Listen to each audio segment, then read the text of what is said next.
Est-ce que les photos que tu choisis pour ton Instagram, est-ce que sont des photos qui attirent vraiment ta clientèle? Dans cette vidéo, je vais te parler comment avoir et comment créer des belles photos pour bien attirer ta clientèle.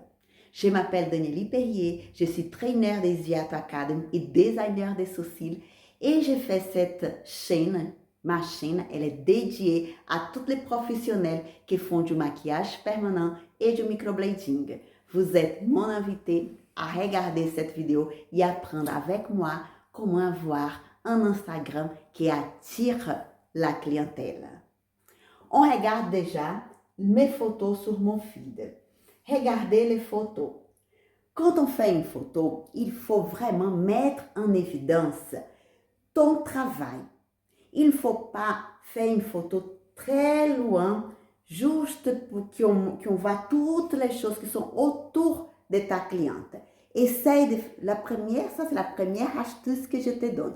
Essaye de faire une photo plus macro, que je peux dire, hein, où tu vas vraiment focaliser et être plus proche du travail que tu as fait. Si c'était la bouche, il faut que tu montes bien la bouche. Si c'était l'œil de ta cliente, l'eyeliner, montre bien ton travail.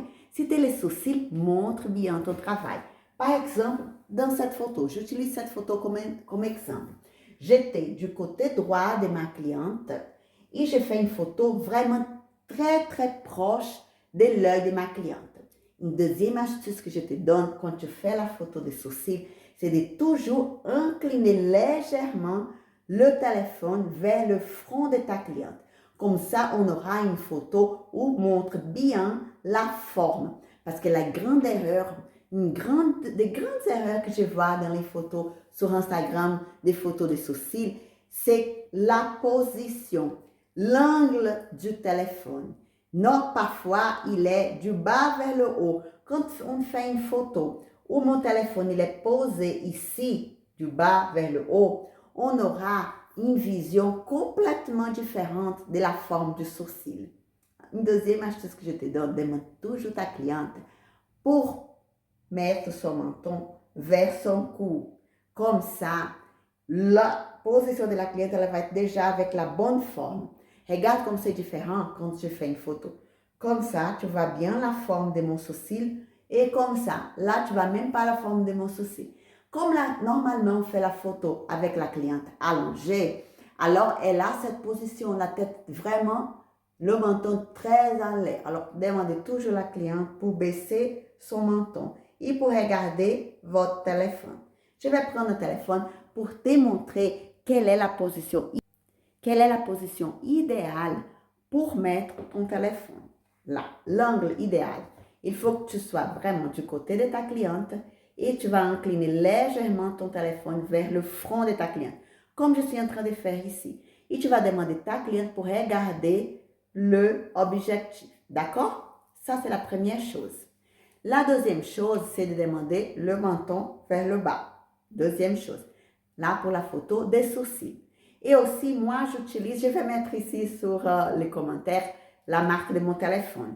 C'est pas le dernier modèle, hein, bien le contraire, mais c'est un téléphone qui fait ces photos-là. Je n'ai même pas besoin de retoucher, tellement la qualité de la photo, elle est belle. Par contre, je m'approche beaucoup de la cliente. Je n'utilise pas le zoom du téléphone. Je ne fais pas de photos très distantes comme ça. Non, je suis très proche de la cliente et je m'approche pour ne pas perdre la qualité. Si tu fais un zoom comme ça de ma vidéo, tu verras, de ma photo, pardon, tu verras la qualité de la photo. Comme la qualité, elle est vraiment une autre qualité. Ce n'est pas une qualité, on voit tous les pixels ou on voit que la photo, elle n'est pas nette. Tu vas voir la netteté de la photo grâce à la position que tu fais très proche. Une autre chose que tu vas faire aussi avec ton téléphone, c'est de bien utiliser, si tu n'as pas, moi je vais mettre les marques de téléphone que j'utilise, mais tu peux utiliser, si tu as d'autres marques, ce n'est pas un souci. Une autre solution pour les téléphones que tu ne peux pas être très proche, c'est d'utiliser une loupe. Il y a des petites loupes Olin je ne sais pas comment on dit en français, pas c'est loupe, que tu peux acheter sur Amazon. Je vais laisser ici aussi sur les commentaires le lien, comme ça tu peux regarder. C'est sur Amazon que tu peux acheter, c'est pas cher, je pense que c'est 10 €. Et tu peux acheter sur Amazon ta petite lampe, ta petite loupe pour agrandir, pour approcher sans utiliser le zoom de ton téléphone, d'accord? Une autre chose aussi, c'est de ne pas faire des photos. Attends, je vais te montrer. Ah, Danielle, je veux faire une photo du visage complet de ma cliente parce que c'est une belle cliente. Et on va montrer tout le visage de la cliente, comme cette cliente. La plupart de mes vidéos, voilà, comme cette cliente-là. Là, quand je vais faire la photo du visage complet de la cliente, il faut vraiment bien positionner le téléphone, toujours légèrement incliné vers le front pour donner la forme de ceci soit plus belle. Tu vas utiliser ça comme astuce, tu verras comme ça va changer la qualité de tes photos. Vers le front de ta cliente, tu appuies toujours, quand tu fais ça, quand tu vas utiliser ça, tu vas toujours appuyer sur le visage de ta cliente. Comme ça, la photo, elle va être nette. Tu vois, pour que la lumière soit bien répartie dans tout le visage de ta cliente. Si je ne fais pas ça, il y aura peut-être juste une partie qui sera nette, mais pas tout le visage. Alors, toujours bien cliquer pour que la photo, elle soit bien nette. Une autre chose aussi, c'est d'utiliser une photo, quand tu fais une photo, le plus aéré possible. Et je sais qu'on adore, nous les femmes, on adore mettre des papillons, des petits cœurs, des petites fleurs, des contours, nanana, et qu'on ajoute. Ah, mais ça c'est très joli, on met. Ah, mais ça c'est smiley, c'est très joli aussi, on met aussi. Et on ajoute beaucoup de choses. Après, ça va polluer ta photo. Regarde toutes les grandes marques. Quand tu regardes les marques, je sais pas, Chanel par exemple. Regarde quelle est la qualité de sa publicité. Tu vois, sa publicité est bien nette, bien propre, il n'y a pas beaucoup de choses. Il n'y a pas beaucoup de papillons, de cœurs, de tout partout. Il a juste, c'est le plus simple possible. Ça va attirer plus ton attention parce que tu vas regarder exactement ça que tu veux montrer. Qu'est-ce que tu veux montrer? C'est les sourcils. C'est là que la cliente va regarder. Si tu mets des papillons, des petits cœurs, des unicornes, je sais pas quoi, tu vois, la cliente, elle va regarder le cœur, les papillons, l'arc-en-ciel, ton logo, elle va regarder tout, sauf les sourcils, que c'est exactement ça que tu voulais montrer. Et pour ne pas attirer l'attention de ta cliente à une autre chose, tu vas faire quelque chose de simple. Tu peux juste mettre ta photo, les sourcils, ton logo, peut-être là il y a un petit cadre autour, très très light, pas beaucoup de choses, d'accord? Comme ça, tu vas attirer plus l'œil de ta cliente à ton travail. Là, c'est là que je veux montrer. C'est mon travail, c'est les sourcils, c'est ça que je veux montrer. Et c'est ça que tu vas attirer l'attention de ta cliente. Si dans la photo, tu montres l'habit de la cliente, la coiffure de la cliente, les gens peut-être vont regarder qui est la coiffure. Faites attention aussi quand vous faites de l'eyeliner. Parce que parfois, je vois des photos d'eyeliner. Là, c'est une vidéo d'un eyeliner, de mon travail d'eyeliner. Parfois, je vois des filles qui font une photo qui montre l'eyeliner et les sourcils. Et les sourcils, parfois, ils sont mal faits, sont horribles. Et la cliente pense que tu as fait les sourcils. Elle ne sait pas que tu as fait l'eyeliner. Et là, c'est vraiment dommage. Parfois, je vois des photos de mes élèves. Magnifique, le travail est magnifique. Elle veut montrer l'eyeliner, mais il a un sourcil pas beau. Et elle a fait la photo là, de l'œil complet avec les sourcils. Comme ça, la cliente elle va être un peu confuse. Qu'est-ce qu'elle a fait? Elle a fait les sourcils ou l'eyeliner. OK? Alors, évite. Sauf si c'est un sourcil magnifique aussi. OK, tu montres les deux. Mais si le sourcil n'est pas joli, coupe et tu montres quel œil. Voilà, là, il y a une photo de l'œil qui montre l'eyeliner. Là, c'est une autre aussi qui montre l'eyeliner. Vous voyez, c'est une vidéo. Mais attends que je vais vous montrer une photo. Comme ça, vous allez voir juste une photo d'eyeliner. Qui on va vraiment faire une photo, une grande photo. Voilà, il a que les yeux là. Pourquoi? Parce que je veux montrer que cette technique. Je ne montre pas les sourcils. Je n'ai pas envie de montrer les sourcils. Parce que je n'ai pas fait ces sourcils à elle. Je fais que l'eyeliner. Alors, je montre que l'eyeliner. C'est pareil pour la bouche. Je fais vraiment zoom. Ça, c'est pas un zoom. Hein. Je suis tout proche de la cliente. Là, comme ça, proche des lèvres de la cliente. Là, vous voyez. Normalement, c'est une main de distance. Mon téléphone il est toujours à cette distance de la cliente. Et je fais ma photo de la bouche. L'astuce pour la bouche. Pour les sourcils, on incline légèrement vers le front. Pour la bouche, on va incliner légèrement le téléphone vers le haut, là, vers le nez de la cliente. Vous voyez? Je n'ai pas fait une photo comme ça, du bas vers le haut. Pourquoi? Parce que si tu fais une photo du bas vers le haut, elle va avoir une bouche énorme. Ça va être énorme et pas joli. Tu ne vas pas voir le dessin du contour supérieur, que c'est exactement ça qu'on veut voir. C'est le contour supérieur de la cliente. Alors, inclinez légèrement vers le lèvre supérieur de ta cliente. Comme ça, tu auras une belle photo de la bouche de ta cliente, de ton travail.